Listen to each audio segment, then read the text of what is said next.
Nous avons Jo face à il fallait pas le dire, pardon. Étienne Didot. Paris peut-il finalement avoir des regrets? Vous avez activé la carte Joker, mon cher Ludovic Obraniak. Vous passez à la présidence.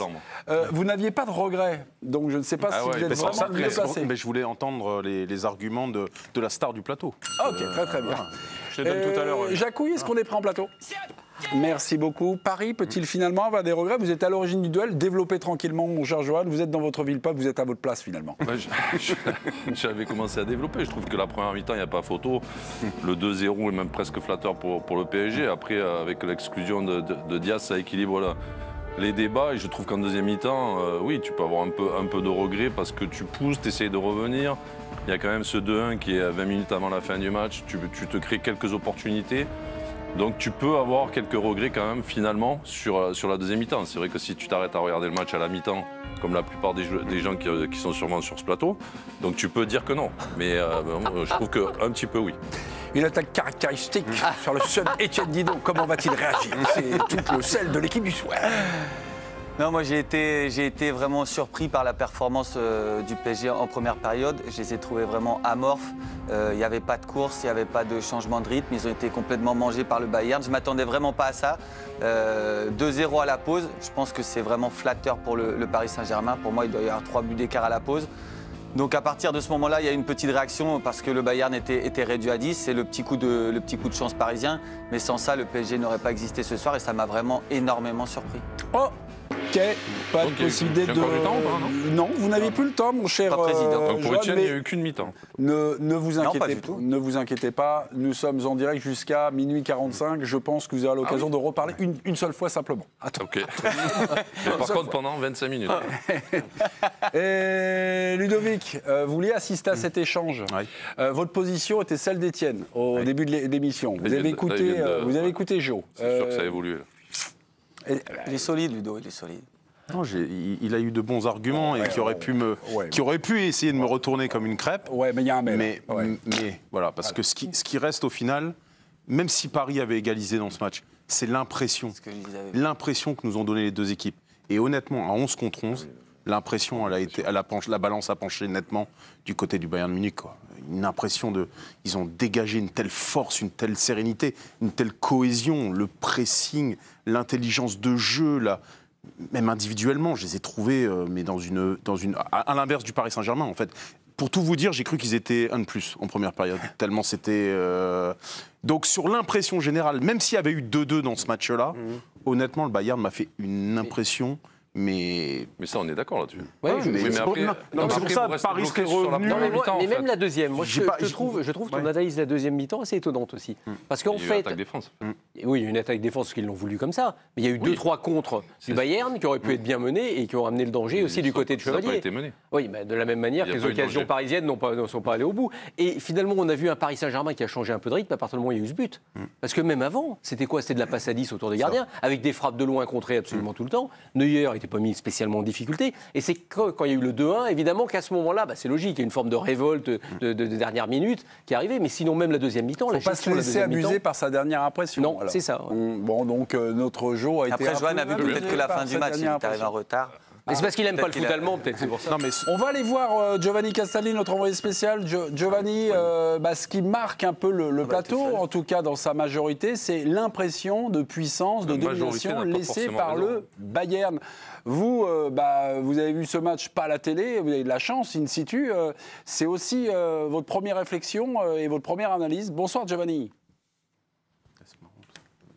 Bonsoir Mémé, bonsoir à tous. Non, parce que je m'attendais à un Bayern fort. Moi, ce qui m'a frappé ce soir, c'est à quel point le Paris Saint-Germain s'est déréglé aussi rapidement face à une opposition qui était forte. Moi, j'ai pas reconnu cette équipe qui, même dans les moments de tempête, trouve des réponses, a du calme, s'est posé son jeu.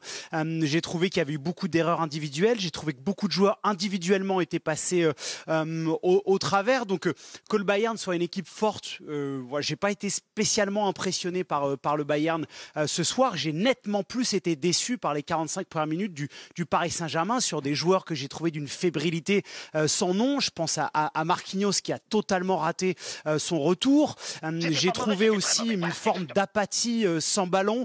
D'habitude, il y a beaucoup de courses. Voilà, ils ont l'habitude de se faire presser. Ils ont l'habitude d'avoir des équipes qui viennent les chercher. J'ai pas aimé certaines attitudes. Je me faisais un peu le calcul, moi qui suis le PSG, à part la deuxième période face à Aston Villa à Birmingham où ils avaient été déplorables, j'ai pas vu une aussi mauvaise première période du PSG depuis ce moment-là. J'ai trouvé en dessous de tout, plus que le Bayern a été extraordinaire. Il y a du coaching derrière vous, faites gaffe, puisque Dominique Sévrac rôde. Tenez bien, serrez bien fort votre micro, mon cher Giovanni. Oui, qu'est-ce qu'il y a, Giovanni ? Et juste parce qu'on passe notre temps à dire du bien de Luis Enrique, je trouve qu'il a fait 2 erreurs majeures ce soir. De faire rentrer Kang In Lee sur le côté droit et de mettre Kvaratskhelia dans l'axe du terrain, je trouve que ça a été une énorme erreur parce que Kvara dans l'axe, il n'a pas existé. Il y a un garçon qui était très très bon dans ce registre, c'est Seny Mayulu. Pour moi, il aurait fallu mettre Mayulu dans l'axe et laisser Kvara et Barcola sur les côtés. Et le choix, même s'il est dans une bonne forme, de faire débuter Warren Zaïre-Emery et de ne pas mettre son milieu titulaire alors que Neves était en forme et qui pouvait débuter face à une opposition très forte. Je pense qu'il s'est trompé ce soir, le coach espagnol. Merci beaucoup, Giovanni. Félix, je vois ce que veut dire Giovanni. Je trouve en revanche que Kang In Lee, dans l'attaque défense dont parlait Jo, a été l'un des éléments franchement les plus brillants. Au-delà des passes décisives, il peut faire deuxième passe décisive sur Zaïre-Emery s'il décide pas de piquer. Donc en l'occurrence, mettre Kang In Lee sur son côté fausse patte pour mettre des ballons dans la surface, c'était pas mal. Je sais qu'on va partir très longtemps sur le PSG, donc juste un petit mot sur le Bayern. Ils avaient déjà impressionné au moment où le PSG était entre guillemets au top, enfin juste après, en Coupe du Monde des clubs, sur la victoire de Paris, mais qui reflétait pas vraiment ce qui s'était passé. Ils bloquaient Vitinha, ça a été encore le cas ce soir, et surtout ils bloquaient un truc où Paris est très fort, c'est quand les deux des côtés, Kvara, c'était Barcola ce soir, viennent chercher le ballon sur les premières relances. Et là, le Bayern avait réussi à annihiler ce truc-là, c'était les premiers à l'avoir fait. Chelsea avait emboîté le pas avec un gros volume physique, et là où le Bayern m'a impressionné, et dans le mauvais côté sur le tac de Luis Diaz, qui après avoir mis un doublé, va aller s'arracher pour faire une faute de zinzin alors qu'il n'y a pas besoin à 2-0, c'est la méchanceté dans le bon sens du terme et l'impact physique que l'équipe de compagnie a mis. Ils le font en Bundesliga tout le temps. On attendait de voir là face à un très très gros. Franchement, c'était impressionnant. Étienne, vous n'avez pas reconnu votre PSG, mais par rapport à ce que vient de nous dire de manière assez factuelle Félix Roy, c'est vrai que le Bayern, alors c'est très organisé, il y a un pressing, il y a des zones de 1 contre 1, mais il y a un impact. Non, ça m'a vraiment impressionné. Alors oui, il était sur 15 victoires. On me le racontait. Je les ai vus jouer des matchs de championnat. Mais je me disais, contre le Paris Saint-Germain, est-ce qu'ils vont être capables de mettre autant d'intensité, de gagner autant de duels, de prendre autant de risques, en fait. Ouais. Et je me suis retrouvé à voir Harry Kane dans sa surface ou Upamecano milieu offensif. Et là, j'ai dit, en fait, ils le font n'importe où, n'importe quand. Alors attention, c'était un PSG qui était en dessous de ce qu'ils sont capables de faire d'habitude. Mais c'est grâce à eux aussi. Donc, non, moi, j'ai été malgré tout impressionné par ce Bayern. On va redonner quand même une chance au débat avec Jo Micoud en regardant la feuille de stats. Alors les stats, est-ce que c'est un mensonge, un petit peu, un joli mensonge? Lorsqu'on regarde la feuille générale, on voit 25 tirs pour le Paris Saint-Germain. Je sais pas, là on est en train de voir le classement, ne vous inquiétez pas. 25 tirs à 9, 9 tirs cadrés à 5. Voilà. C'est ceux de la première mi-temps qu'on aimerait voir en fait. Oui, peut-être aussi. Parce que là, le déséquilibre sur la deuxième, ils leur ont laissé la balle. Il vient tronquer un peu les chiffres. Donc ce qui serait intéressant, c'est à la mi-temps, c'était quoi les chiffres? 6 tirs à 7. Vous les avez ou pas? 6 tirs à 7 en première mi-temps. Voilà, d'accord, mais en possession... La possession, j'ai fait un bac à 2. Ce qui est intéressant, Ludo, sur l'ensemble de la partie, 57 à 43 pour le Paris Saint-Germain. Voilà, les statistiques me parviennent. Merci beaucoup, Émile Gillet. Non, mais il y a aussi quelque chose. Ils ont joué à 10 contre 11 pendant une deuxième mi-temps. Et finalement, c'est le Bayern qui a le plus couru. Ça dit quelque chose? C'est quelque chose à commenter, ça? Ou pas? Les duels surtout. Moi, je trouve que c'est là où ça m'a vraiment impressionné, parce qu'en deuxième mi-temps, ils se sont, entre guillemets, parce qu'à ce niveau-là, c'est de l'art, mais ils se sont contentés de coulisser. On va dire, c'était juste extrêmement bien fait. La performance des mecs sur les côtés, Leimer notamment, franchement, c'est impressionnant athlétiquement. C'est-à-dire, face à ces ailiers-là du Paris Saint-Germain qui mettent à l'amende tout le monde. Dans l'équipe du jour, le papier de Vincent Duluc qui s'interrogeait avant la rencontre et se posait la question, Paris est-il prêt pour un sommet pareil, on a une réponse ce soir, on a une photographie. Et ce qui est marrant, c'est qu'on sait que les côtés sont quand même l'arme forte de ce Paris Saint-Germain. Et Nuno Mendes et Hakimi, malheureusement avant sa blessure, hein, ils n'ont pas existé. On les a pas du tout vus. Et c'est vrai que ça a été... À partir du moment où on leur coupe les ailes, alors tu parlais tout à l'heure des joueurs d'attaque, mais surtout les joueurs de défense d'une certaine manière, quand ils mettent des percussions, et ça permet aussi aux attaquants d'avoir du mouvement, de rentrer, ils n'étaient pas là. C'est aussi pour ça que j'étais pas tout à fait d'accord avec Giovanni sur l'analyse de la première période. Certes, l'impression de donner du petit Paris Saint-Germain, en fait, c'est l'intelligence tactique du pressing du Bayern qui a complètement annihilé la ressortie de balle des Parisiens. Parce que généralement... Sur les buts, ça se voit. Ils font 3 plus 1. C'est-à-dire qu'ils restent à 3 derrière, ils envoient toujours un latéral très très haut, ce qui d'ailleurs sur le but, c'est ce qui se passe un peu puisque Mendes est à l'intérieur. Mais la capacité du Bayern à couper les angles de passe, à venir chercher très haut, et du coup à obliger Mendes et Hakimi de revenir hyper bas pour au moins toucher un ballon, parce que un cran plus haut, ils ne le touchaient jamais. Donc en fait, et après le PSG a été coupé en deux, ce qui arrive quasiment jamais. Ah, je crois que vous vouliez intervenir. Non, mais après, j'entends tout ce qui se dit. De toute façon, moi, je suis d'accord avec tout ce qui est dit. C'est-à-dire que le Bayern a été largement au-dessus sur la première mi-temps. Après, à 1-2 moins, ça a été un autre match. Même si Paris n'a pas réussi, je pense que sur la deuxième mi-temps, ils auraient pu égaliser. Il y a eu quand même de grosses occasions. Zaïre Emery, il y a la tête aussi de Neves qui vraiment frôle le montant. Donc voilà, c'est pour ça que je disais qu'il pouvait finalement en avoir un peu des regrets. Mais moi, je cautionne tout ce qui a été dit. Le Bayern est impressionnant. Mais est-ce que le PSG a été en dessous parce que le Bayern les a empêchés? Je pense oui. Mais je pense qu'il y a aussi des joueurs individuellement, ceux qui portent ce PSG qui est flamboyant, notamment Vitinha, notamment les deux latéraux. Les deux latéraux qui ont été là. Des joueurs offensifs, Kvaratskhelia, que je reconnais un peu moins que dans le joueur dont on disait que dès qu'il a le ballon, il va percuter, attaquer. Là, il n'a aucune simplicité. Non, mais même en deuxième, je trouve qu'il reçoit le ballon, il va moins de suite percuter et ça perturbe moins l'adversaire. Absolument. Donc il y a beaucoup de joueurs qui sont un peu passés à travers ce soir. Ça ne veut pas dire qu'il faut tout remettre en question. Ça veut dire aussi qu'il manque des joueurs. Donc à force, t'es Doué, t'es Dembélé qui revient, on en parlera tout à l'heure. Et donc on remet sur la table peut-être ce que vous êtes en train de nous dire, Jo, c'est une défaite, on est au mois de novembre, c'est une défaite avec, on va dire, une signification ou une résonance à prendre avec des pincettes. Ou alors il y a déjà une photographie sur ce PSG de nouvelle saison. La construction de l'effectif. C'est-à-dire que là, ça met quand même aux lumières que si tu as eu peut-être 1 ou 2 joueurs de plus, si tu avais pris le pari de prendre 1 ou 2 joueurs de plus pour intégrer dans cette équipe, peut-être que tu es un peu moins... Parce que là, moi, franchement, pour moi, cette équipe, physiquement, elle est sur le fil du rasoir. Tu sens qu'il peut se passer un truc à tout moment. Tu penses que... Je sens qu'ils sont ultra cramés. Il t'est arrivé ce soir le pire qui puisse t'arriver. Hakimi. Non, mais qu'Hakimi on a un débat Hakimi dans quelques minutes. On attend les nouvelles, on touche du bois, voilà, on s'asperge d'eau bénite, mais surtout pour la CAN, chez lui quand même. En plus, c'était ses 27 ans aujourd'hui, Achraf Hakimi. C'était son anniversaire, donc là c'est particulièrement affreux. On reviendra sur ce tacle aussi honteux que stupide, on va dire. Mais à chaque fois, on se disait, ok, si, dans l'espèce de roulement de Luis Enrique, on se disait, si lui, il n'est pas là, ou si lui, il est en méforme, on peut faire une rotation, machin. Ce poste-là, c'est celui où il ne faut pas qu'il y ait une blessure longue durée. Hakimi blessé, c'est une catastrophe. Vous avez déjà répondu à cette question. Attention, Félix, mes amis. On va aller voir Giovanni Castaldi. Non, vous inquiétez pas. Giovanni Castaldi, vous vouliez intervenir sur des enseignements, une photographie. À un moment, vous vouliez prendre la gronde, je ne sais pas, sur l'évocation peut-être de Jo ou de Ludovic.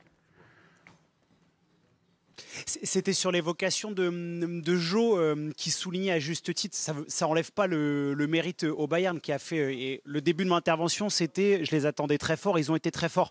Là où je rejoins totalement Jo, et moi j'ai vu des comportements que je vois pas d'habitude au PSG, parce que parfois ils sont secoués, on réécrit peut-être le film de la demi-finale retour au Parc des Princes face à Arsenal, mais ils prennent une grosse tempête pendant 25 minutes, mais mentalement c'était une équipe qui avait des ressorts, qui gardait son calme, etc. Et là plusieurs fois même entre eux, les joueurs parisiens se sont disputés parce qu'ils trouvaient que les joueurs se dispersaient. C'est une équipe d'habitude qui ne conteste pas sur les fautes, qui ne se plaint pas.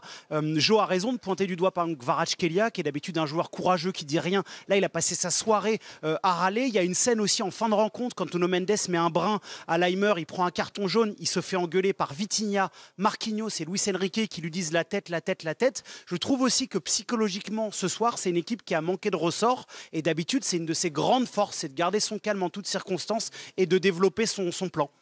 Quelque chose que vous venez de dire, moi, qui m'intéresse, c'est lorsqu'on met un énorme impact physique, puisque avant, on va dire, les 6 mois qui ont consacré cette équipe, le milieu de terrain, Vitinha, Neves, Ruiz, ont parfois, on pointait peut-être du doigt que nos Parisiens n'étaient peut-être pas assez outillés, on va dire, physiquement. Les derniers qui ont fait ça, c'est Marseille. Dans l'impact. Au Vélodrome, Marseille, ils ont fait ça. Est-ce qu'il y a là quelque chose, une voie qui a été peut-être empruntée par Chelsea en juillet, là, qui a été réempruntée par le Bayern? En fait, moi, je trouve que quand il te manque un peu d'impact physique, il faut qu'au niveau technique, tu sois au top.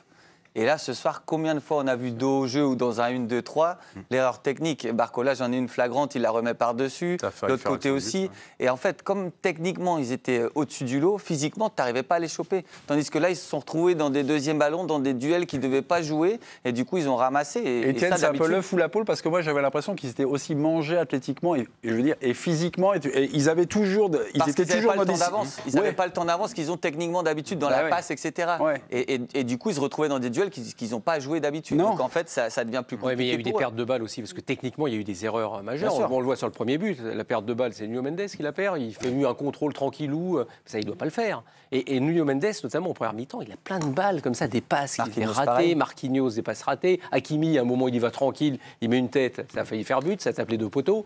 Donc, à un moment, quand vous avez aussi autant d'erreurs techniques, évidemment, parce qu'on parle maintenant, on est en train de te dire, physiquement, ils ne sont pas costauds. Enfin, ils n'étaient pas plus passés. Mais comme techniquement, ils étaient tellement forts, ils ressortaient de tous les pressings. Mais ils ne jouaient pas les duels physiques. Oui, mais est-ce que physiquement, ils avaient du jus? Même dans leur bonne période, c'est-à-dire les 6 derniers mois, même quand il y a eu de l'impact, ils se sont fait bouger. C'est-à-dire que moi, je me souviens, à Liverpool, ça a été très compliqué. Aston Villa, quand ils prennent l'impact, c'est très compliqué. Alors forcément, c'est très compliqué quand tu as une équipe en face de toi qui te rentre dedans. Mais là, ce soir, il n'y a pas eu que ça aussi au Bayern. Il n'y a pas eu que de l'impact physique. Il y a aussi de la qualité supérieure qui était vraiment au-dessus du PSG, quoi. Jo, vous reprenez encore le train, toujours un petit peu... Voilà, je suis désolé, je vous passe toujours la main en dernier. Jo, qu'est-ce que vous voulez nous dire ? Non, mais pour le coup, Johan a dit ce que je voulais dire. Il a raison, parce que j'ai souvenir de Liverpool qui arrive au Parc des Princes en pleine bourre et on avait tous cette question. Est-ce que face à Gravenberch, Szoboszlai et McAllister, est-ce que le petit milieu de terrain du Paris Saint-Germain, en termes de taille, il y avait des débats et franchement, c'était costaud. Arsenal, je me souviens que quand Thomas Partey revient au Parc des Princes, c'était le retour de Lionel Messi parce que justement, c'était un joueur d'impact, etc. Et ben finalement, patatras. Je pense que l'impact physique, c'est pas du tout le bon débat et comme Jo l'a souligné, c'est plus... Et Etienne, pardon, techniquement, ils ont failli ce soir. Oh, mais moi, je ne sais pas d'avoir des solutions toutes faites. J'essaie de creuser peut-être des petits sillons et des pistes, mon cher Joe. Mais Hervé avait demandé la parole avant vous, Félix. C'est la première fois, depuis qu'on suit ce Paris Saint-Germain, on expliquait qu'il y avait un dépassement de fonction permanent, qu'Hakimi était avançant, tout ce qu'on veut. C'est la première fois que je vois une équipe où il y a autant de changements de poste de la part des joueurs, du côté du Bayern. On a vu, non mais j'avais jamais vu ça, on a vu Upamecano devant, on a vu Harry Kane jouant quasiment la première mi-temps, collé à sa base défensive, en ressortant toutes les balles. Mais c'était assez incroyable. Les pressings au Lisée. Il a eu 2-3 coups, il n'a pas joué dans les 18 non, quand même. Il a joué. Il y a eu 2-3 coups, on l'a retrouvé là, on était surpris. On n'était pas si surpris que ça. On n'était pas si surpris que ça. Non, mais j'étais avant il était côté droit. Il y a une action où il s'engage. Non, mais il va. Kane est défenseur central et Upamecano il y a eu plein de moments où on a senti que les joueurs allemands, ils se déstructuraient complètement. Et c'était assez intéressant. Donc on a l'impression d'avoir vu un modèle, le modèle ou la copie de Paris Saint-Germain de Luis Enrique. Je suis surpris d'avoir vu Kane au 18 du Bayern. Pardon, mais on me transmet quelques informations. Le joueur le plus haut, c'est pas Kane, malgré son poste d'avancement, c'est Serge Gnabry. Serge Gnabry, partie extrêmement intéressante qui sort à la mi-temps. Oui, mais parce que... Qui sort à la mi-temps, oui.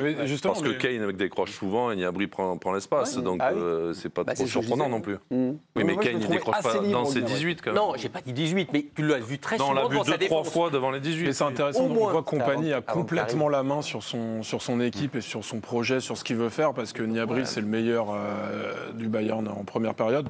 C'est objectivement le meilleur. Le jeu sans ballon. Et c'est ça. Et tout, non, mais au lycée qui refait une course de 60 mètres en... Et il le sort à la mi-temps parce que Kompany, il dit OK, on passe à la phase B pour les plus vieux du projet. Là, j'enlève mon meilleur joueur, mais c'est pas grave, j'ai mon idée derrière la tête. Donc tu sens qu'aussi Kompany a vraiment imprégné ce collectif qui, dans tout ce qui est milieu et défensif, a un peu les comportements qu'avait Vincent Kompany à l'époque. Les débuts encaissés par le Paris Saint-Germain en première période, vous pestez contre, on va dire, l'apathie parisienne, ou vous trouvez que finalement la combinaison notamment de Niabri, on était en train de parler, l'inspiration est géniale, quoi. Il a des yeux dans le dos, il l'a vu, ou non, pas du tout. Non, généralement, quand même, sur la première mi-temps, il y a eu de l'apathie parisienne. Enfin, il y a plein d'occasions qui auraient pu aboutir aussi sur des buts.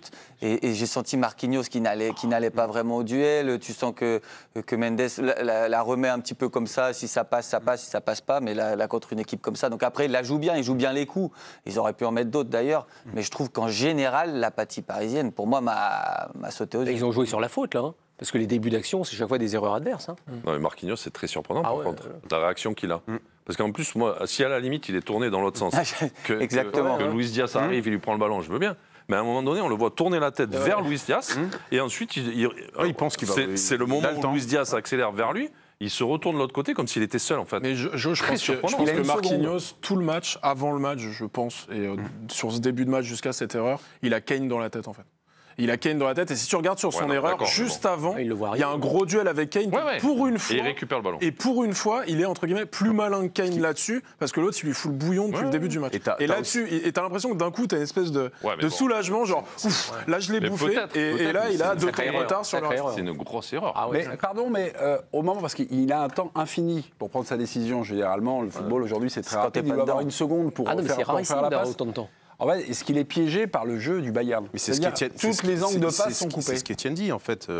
Il l'a mal dit parce que je ne l'ai pas compris. Non, mais ce qu'a très bien fait le Bayern ce soir, c'est qu'ils ont réduit le temps et l'espace. C'est-à-dire que d'habitude, le Paris Saint-Germain, ils ont toujours un temps d'avance. Là, ce soir, ils avaient un temps de retard, alors eux, sur leur pressing, mais dans leur sortie de balle, dans l'anticipation, le Bayern, à chaque fois, anticipé, coupé les angles de passe. Donc, ce qui fait que là où Marquinhos, quand il pense avoir dans chaque match le temps de faire son contrôle, de regarder, d'ajuster, là, t'es marron, quoi, t'es chocolat. Et le détail, en plus... Mais là, quand même, il a largement le temps. C'est une méga erreur. Voilà, ça peut arriver. Il fait une erreur. D'ailleurs, tout le match, il est comme ça, parce que dans les duels avant, tu parles d'un duel qu'il a gagné contre Kane, mais combien de duels il n'y est pas allé? On sentait qu'il n'allait pas. D'ailleurs, juste avant de perdre la balle, il va de la tête. Et il n'ose pas y aller. Il place l'épaule, il ne va pas de la tête. C'est incompréhensible. Ouais, donc moi, je pense qu'il ne se sentait pas. Non, mais il est... Capitaine qui n'assume pas le combat. On va dire ça comme ça. Dites les choses. Non, mais après, c'est un capitaine qui n'assume pas le combat. Sur les solutions de relance, évidemment, c'est inexcusable à ce niveau-là et tout machin. C'est une grosse erreur, il le sait, il n'y a pas de souci. Mais sur les solutions de relance, juste pointer, avant de parler des cas particuliers, que Barcola avec Vara, quand même. C'est le schéma préférentiel de relance de Paris. C'est les 2 mecs côté qui reviennent axe en retrait chercher. Et là, honnêtement, il y avait un gros travail du Bayern. On aurait aimé d'ailleurs d'avoir une caméra un peu plus large parfois. Un petit message à la réalisation pendant tout le match. Ah, vous faites la réalisation parfois. C'est là où il est le meilleur. C'est là où il est le meilleur. Mais t'as un truc où ils sont pas arrachés non plus que Vara et Barcola pour venir lui proposer une solution. C'était un peu débrouille-toi. Voilà comment on travaillera jamais à Canal avec cette petite réflexion Félix 3. Non, mais c'est pas grave. Luc. Ok, mais vous êtes enseigné ici, vous inquiétez pas, la maison est bien. Non, mais tu peux pas dire que sur l'action là de Marquinhos.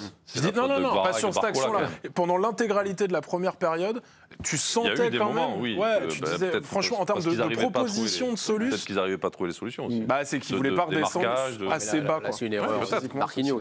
Ah, mais c'était bien quand même de préciser parce que j'ai l'impression que le Barcola avec le Vara. Allez.